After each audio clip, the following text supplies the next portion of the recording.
할렐루야. 주님의 이름으로 평안하기를 축원합니다. 9월 1일입니다. 설렘과 감사가 넘치는 달이 되기를 바랍니다. 이렇게 믿으십시오. 10번째 소제목은 본받음입니다.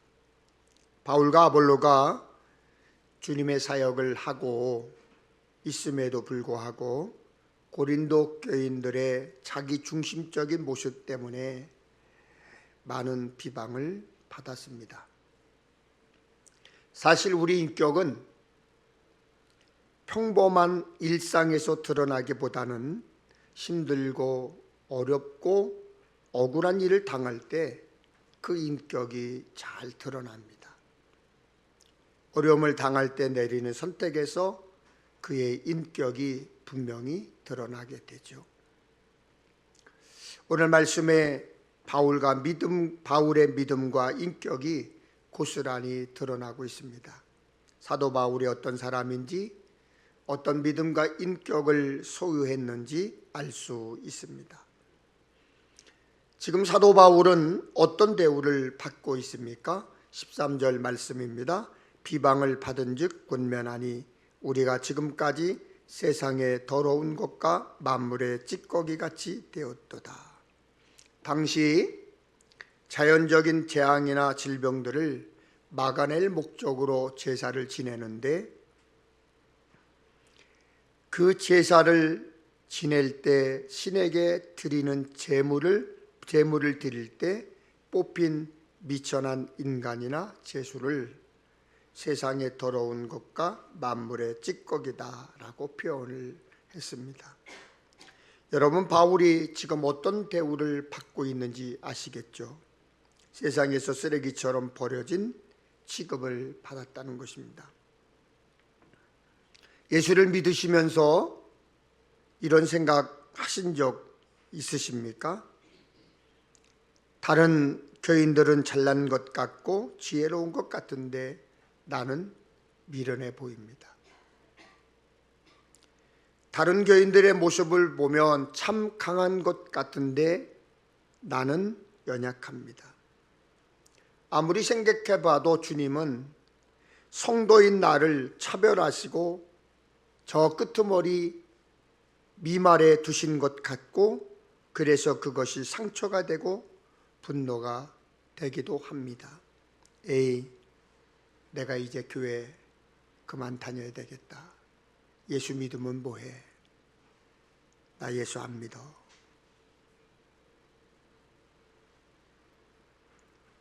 그런데 여러분 생각해 보세요. 하나님께서 그렇게 만드신 것이 아니라 사람에게 그런 대우를 받은 것이지요. 바로 이 시점에서 이런 억울한 가운데서 인격이 드러납니다. 14절을 보세요. 내가 너희를 부끄럽게 하려고 이것을 쓰는 것이 아니라 오직 너희를 내 사랑하는 자녀같이 권하려 하는 것이라. 그리고 12절 13절에도 모욕을 당한 즉 축복하고 박해를 받은 즉 참고 비방을 받은 즉 권면하니. 지금 사도 바울의 반응이 어떻습니까? 자신의 억울함을 변명하지 않습니다. 모욕을 축복으로, 박해를 참음으로, 비방을 권면으로 반응합니다. 이것이 우리 예수 믿는 우리가 걸어가야 하는 길입니다. 여러분, 이런 상황이 얼마나 억울하고 힘든지 아시잖아요. 억울한 소리를 들었는데도 변명할 수 없을 때, 누군가와 오해가 생겼는데 문제가 해결되는 것이 아니라 더 꼬여갈 때, 눈이 뒤집히고 잠이 오지 않잖아요. 그런 일 있으시죠? 그때 어떻게 하셨어요? 그 고통을 어떻게 버티셨나요, 여러분? 어려움과 힘듦을 넘어 고통이에요, 고통. 저는 목사로서 사도 바울의 마음이 이해가 많이 됩니다. 정말 억울한 일을 당할 때 변명하지 않고 힘들게 하는 사람을 위해 내가 기도할 수 있을까? 저에게 늘 의문이 돼요. 오히려 사도 바울은 자신을 핍박하는 자들에 대해 참고 권면합니다. 지금 이 편지를 쓰는 것이 이들을 부끄럽게 하려는 것이 아니라 오히려 사랑하는 자녀처럼 권하려 함입니다. 성경을 보면 다윗은 종종 이해할 수 없는 신앙적 행동을 하는 것을 볼 수가 있습니다. 자신의 정적이었던 사울 왕을 죽일 수 있었던 기회에서 참았을 때, 왕위에 오른 뒤에도 왕의 권력을 사용하지 않았을 때, 아들의 반란을 일으켜 왕궁을 떠나 피난 가고 있을 때 아들 압살롬의 배신으로 도망가는 것도 힘들어 죽겠는데 자신의 부하였던 시므이가 자신을 저주하는 소리를 들었을 때 여러분 얼마나 억울했을까요? 얼마나 고통스럽고 속이 썩어갈까요? 비록 아들의 공격으로 피난가는 왕이지만 아직은 왕이잖아요. 하나님께 기름 부음을 받은 왕이잖아요. 그런데 대놓고 저주합니까? 어떻게? 그 모습을 본 다윗의 부하들이 분을 참지 못해서 칼을 탁 빼들고 시므이의 목을 치려고 합니다. 그러자 다윗왕은 신하들을 만류합니다. 그가 저주하는 것은 여호와께서 그에게 다윗을 저주하라 하심이니 시므이의 저주를 겸허하게 받아들이겠다는 거예요. 그리고 가던 길을 그대로 갑니다. 얼마나 억울했을까요? 얼마나 분노가 치밀었을까요?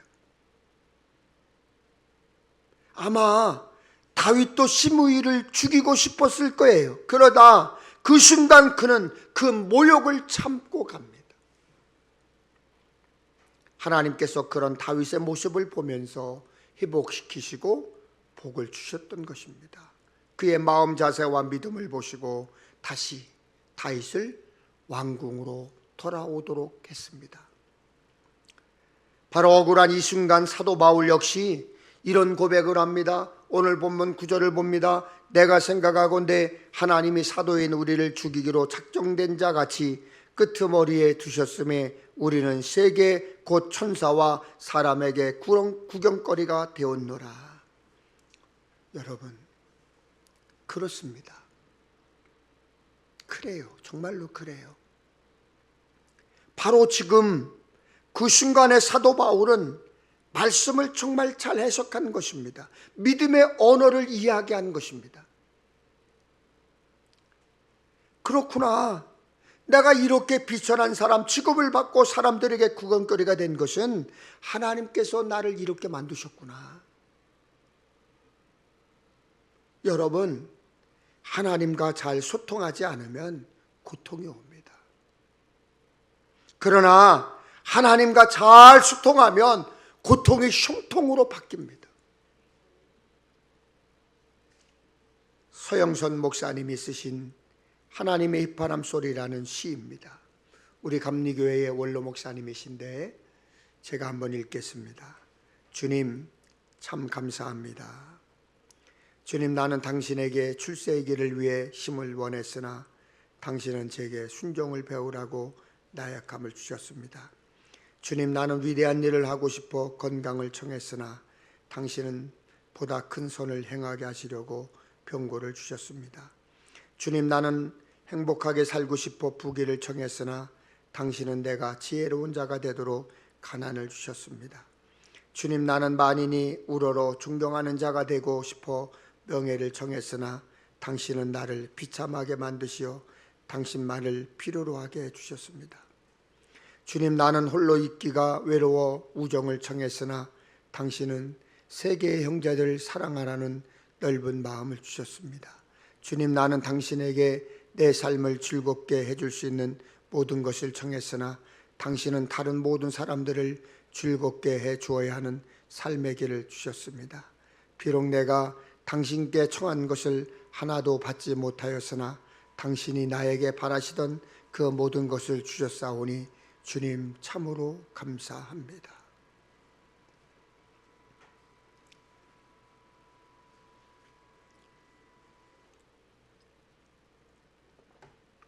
성경을 보면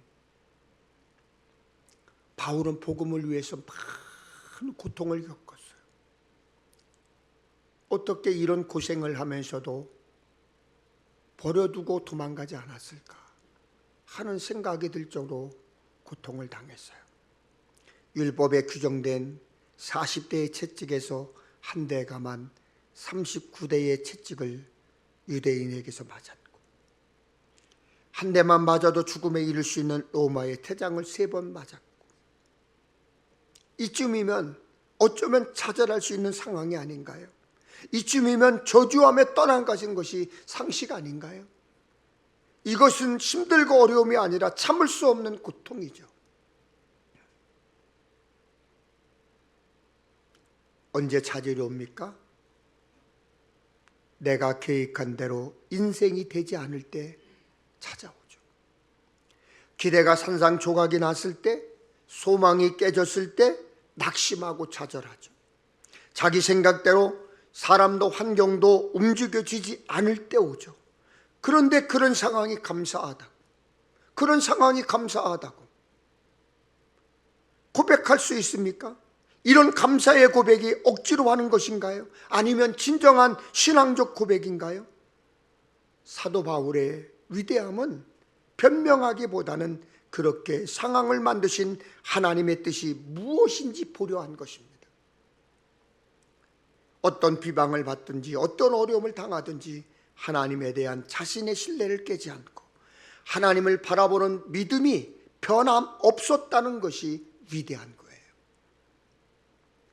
그렇게 말씀이 들려주고 해석되니까 원망과 욕을 하기보다는 오히려 그들을 축복하게 된 것입니다. 핍박당하고 비방당하고 무시당하고 쓰레기 취급받았지만 오히려 사랑으로 고린도 교인들을 품었어요. 오히려 그들을 불쌍히 여기는 긍휼의 마음을 갖습니다.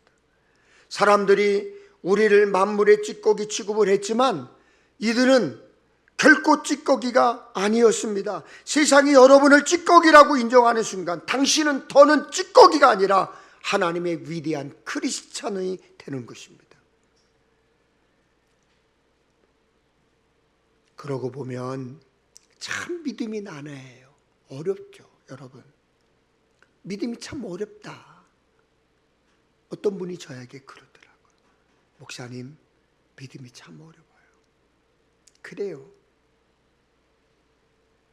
억울함을 그대로 받아들이는 순간 억울함을 씻으시고 해결해 주시는 하나님, 비천하게 취급받는 것을 참고 받아들이는 순간 우리를 높이시는 하나님, 바로 이분이 우리가 믿는 하나님인데 그렇게 살기가 어렵다는 거죠. 사랑하는 여러분, 사도 바울을 통해 우리가 배울 수 있는 것이 무엇일까요? 여러분이 지금 억울한 일을 당하셨습니까? 부당한 대우를 받고 있다고 생각하십니까? 다른 사람들이 여러분의 실력을 인정해 주지 않습니까? 그렇게 느낄 때 욕하거나 저주하는 것이 아니라 오히려 그들을 축복하고 자신의 부족함을 바라보며 실력을 키우는 사람이 되십시오.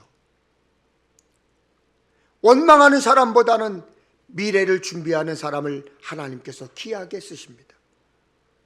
정말 너무나 억울해서 그 사람을 죽이고 싶도록 미울 때 억울함을 풀기보다는 하나님께서 왜 나에게 이런 억울함을 주시는지 바라보십시오. 이때 여러분의 인생에서 일어나는 일들을 보며 신앙적 해석이 필요할 때입니다. 원망으로 가득 찬 마음에는 그 어떤 것도 담을 수가 없어요. 왜? 원망이라는 놈이 모든 것을 밀어내기 때문입니다.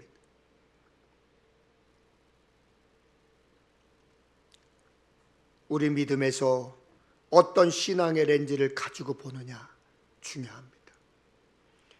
우리의 믿음에서 어떤 신앙의 보청기를 끼고 듣느냐 매우 중요합니다. 여러분이 당하는 수없이 많은 일 가운데 여러분의 신앙적인 해석이 필요합니다.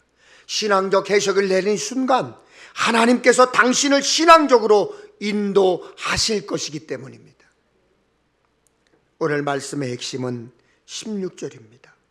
그러므로 내가 너희에게 권하노니 너희는 나를 본받는 자가 되라. 아마 그리스도인이라면 모두가 꿈꾸는 일이 아닐까요? 나를 본받으라. 나를 본받으십시오. 사실 가장 겸손한 것 같지만 가장 불신앙적인 말이 무엇인 줄 아십니까? 저의 모습을 보지 마시고 하나님의 말씀을 따라 사세요. 다른 말로 말하면 내가 말씀대로 살지 않기 때문에 자신이 없다는 말입니다. 그러니까 나를 본받지 말라고 하는 거예요. 나를 본받는 자가 되십시오. 아주 교만한 말같이 들리십니까? 그러나 우리가 크리스천이라면 이렇게 말할 수 있어야 되지 않겠습니까? 여러분은 자녀들에게 어떻게 말씀하세요? 아빠처럼 엄마처럼 살아라, 그렇게 말씀하시나요? 아니면 엄마는 그렇게 못 살았지만 너는 잘 살아야 한다 라고 말씀하시나요? 어떤 부모가 좋은 부모인가요? 아니, 아직은 그렇게 살지 못했다고 해도 앞으로 당신의 삶을 본받으라고 말해야 되지 않을까요? 혹시 신앙에서도 여러분은 자녀들에게 그렇게 말씀하지 않으십니까? 제 큰아들이 지난 주일 설교에 평생 두 분의 멘토 목사님을 만났는데 한 분은 유기성 목사님이고 다른 한 분은 아버지라고 말하더라고요.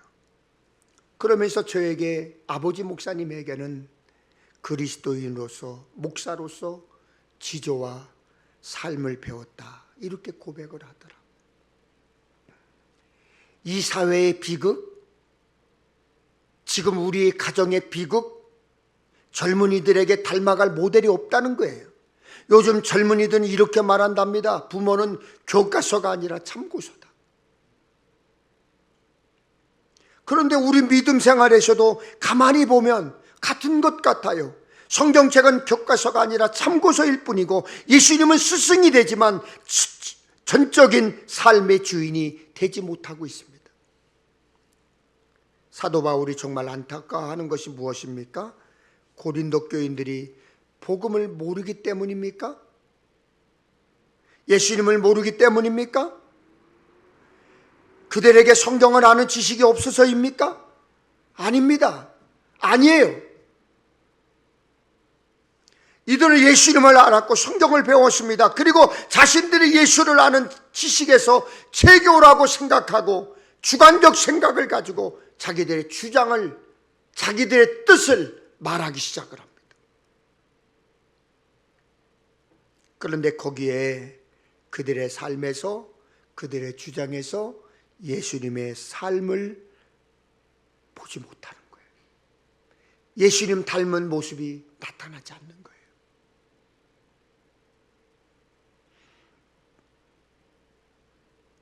사실 가장 큰 전도의 장애는 예수를 모르는 사람들이 아니라 예수를 아는 사람들이라는 것을 아십니까?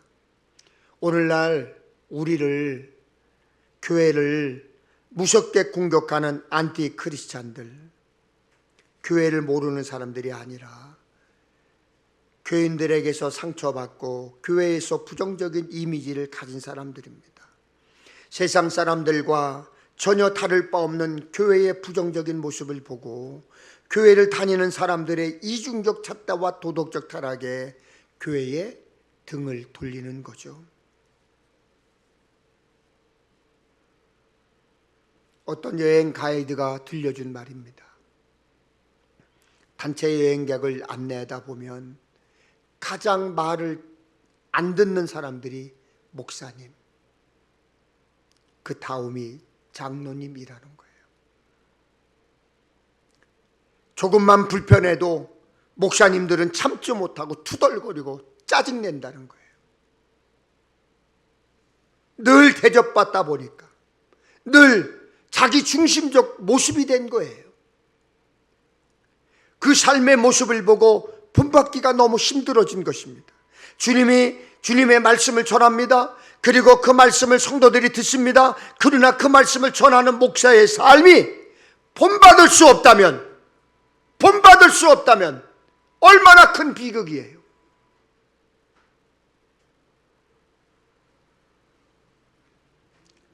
여러분이 가정에서 자녀들을 훈계할 때 그 말을 듣는 자녀들의 마음을 생각해 보신 적 있으십니까?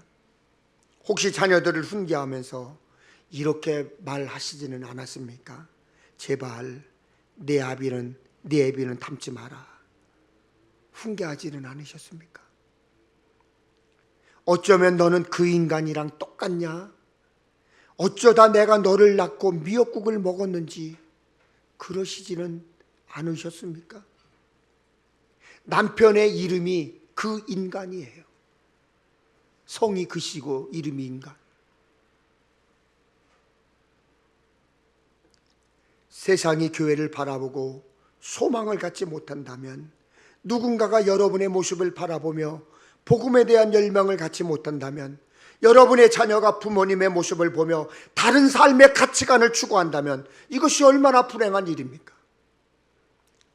그런 면에서 교회와 성도는 매력이 있어야 돼요. 매력이 있어야 돼요. 매력은 누군가의 눈길을 사로잡는 능력입니다. 그런 면에서 사도 바울의 권면은 어쩌면 신앙생활의 정수, 신앙생활의 핵심일 수 있습니다. 나를 본받으라, 나를 본받으십시오 라는 말은 둘 중에 하나겠죠.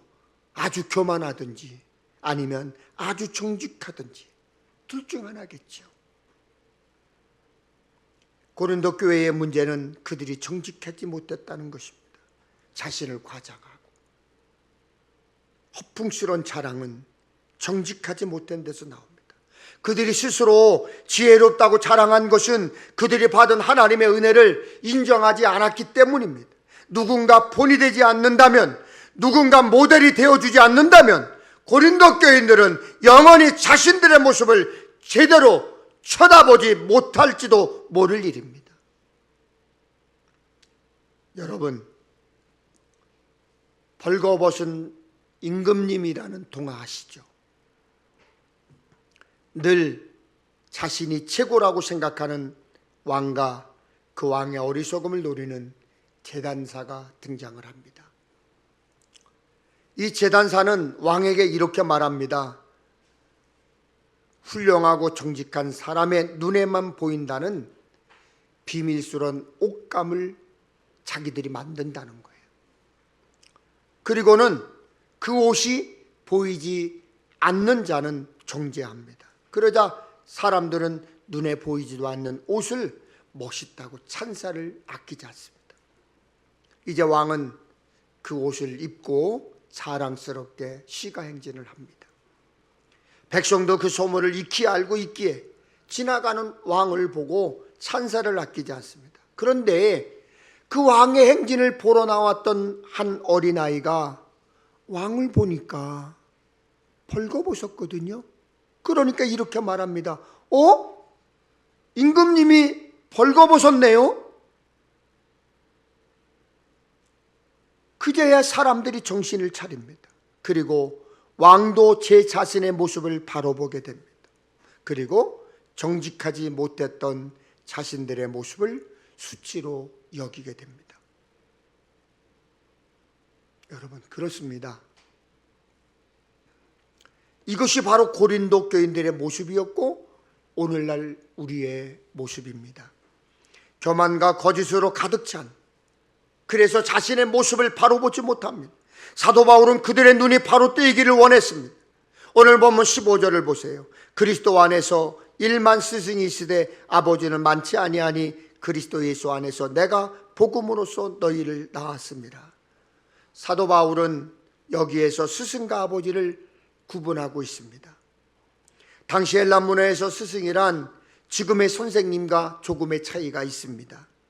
당시 귀족들은 자기들의 자녀를 잘 키우고 싶은 마음에 항상 붙어 다니는 사람을 골랐습니다. 데리고 있던 노예 중에 신실하고 머리도 좋고 학식도 좋고 순종도 잘하고 덕도 있는 아주 모범적인 노예를 골라서 자녀들에게 붙여줍니다. 그래서 이 스승은 아이들과 늘 같이 있으면서 생활을 가르칩니다. 글도 가르칩니다. 지식도 가르칩니다. 그런데 이러한 스승은 얼마든지 있습니다. 어디서든지 구할 수 있습니다. 그러나 아버지는 하나입니다. 유업을 이을 아버지. 단순히 가르침이 아니라 대를 이어갈 수 있는 아버지. 사도 바울이 고린도 교인들을 생각할 때 단순한 교리를 가르치는 차원의 문제가 아니라 자신의 복음으로 나온 자식, 자신의 믿음의 계보를 이어갈 자식들로 보았다는 것입니다. 그래서 사도 바울은 고린도 교인들을 가르치기보다는 자신을 본받는 자식들이 되기를 원했던 것입니다. 사도 바울이 자신을 본받으라고 했을 때 자신의 학문을 본받으라고 한 것이 아니에요. 자신이 사역자가 되었으니 너희도 사역자가 되라고 말하는 것이 아니에요. 자신이 독신으로 살았기 때문에 너희도 독신으로 살라는 것이 아니에요. 고린도전서 11장 1절을 보실까요? 내가 그리스도를 본받는 자가 된 것 같이 너희는 나를 본받는 자가 되라. 사도 바울의 소망이 무엇입니까? 자신의 삶에서 그리스도를 본받으려고 노력하고 애썼던 것처럼 그런 자신의 모습을 본받으라고 말하고 있는 것입니다. 사도 바울의 이런 권면이 교만이 아닌 이유는 그의 목적이 자신이 이루어 놓은 것에 있는 것이 아니라 끊임없이 그리스도를 닮아가려고 하는 데 있었기 때문입니다.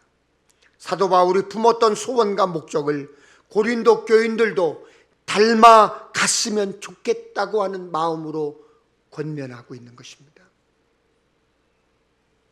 그런데 오늘 여러분과 저에게 주시는 강력한 도전이 무엇입니까? 제가 여러분을 향해 저의 소원과 교회의 비전을 닮아가야 한다고 말할 수 있어야 합니다. 여러분이 자녀들을 향하여 엄마 아버지의 꿈을 함께 꾸라고 이야기할 수 있어야 합니다. 사도 바울의 사역의 위대함은 그에게 그런 자식이 있었다는 것이죠. 그래서 17절 말씀해 보니까 이로 말미암아 내가 주 안에서 내 사랑하고 신실한 아들 디모데를 너희에게 보내었으니 그가 너희로 하여금 그리스도 예수 안에서 나의 행사 곧 내가 각처 각 교회에서 가르치는 것을 생각나게 하리라. 그의 영의 아들이었던 디모데를 보내는데 그를 보면 내가 가르치는 것이 무엇인지 너희가 알 것이라는 말씀이에요. 디모데를 보면 바울을 볼 수가 있다.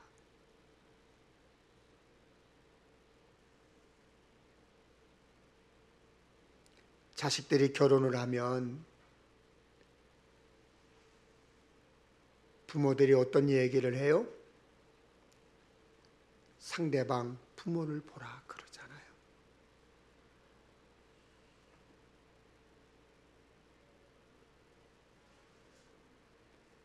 신부는 엄마를 보면 신부를 알 수 있다고 그러잖아요.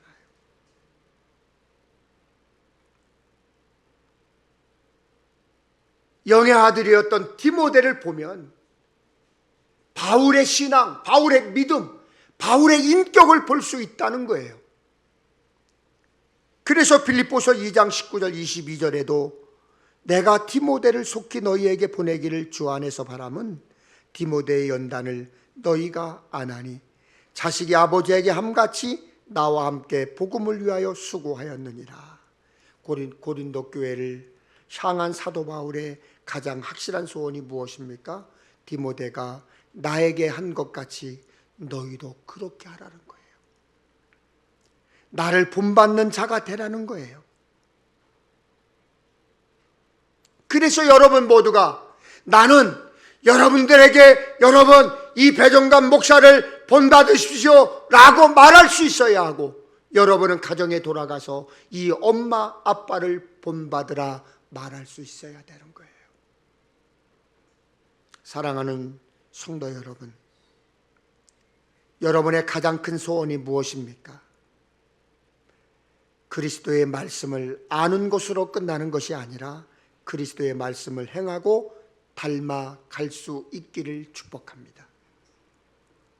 여러분의 자녀를 향해 그렇게 나를 닮으라고 이야기할 수 있기를 축복합니다. 제가 여러분에게 저와 같은 신앙생활을 하라고 말할 수 있기를 바랍니다. 우리 교회가 이 세상을 향해 우리 교회를 바라보며 소망을 두십시오. 소망을 두려면 우리 교회로 오라고 말할 수 있는 그런 교회가 될 수 있기를 바랍니다. 나를 본받으라는 말이 거짓이나 허세가 아니어야 합니다. 우리의 가슴에서 깊숙이 가장 절절하게 나오는 절규가 되어야 합니다. 자식이 아버지를 닮는 것이 소원일 때, 내 자식이 나와 같기를 바랄 때, 여러분 성공적인 삶이 아닐까요? 우리 함께 찬양하고 오늘 주신 말씀을 붙들고 함께 기도하겠습니다.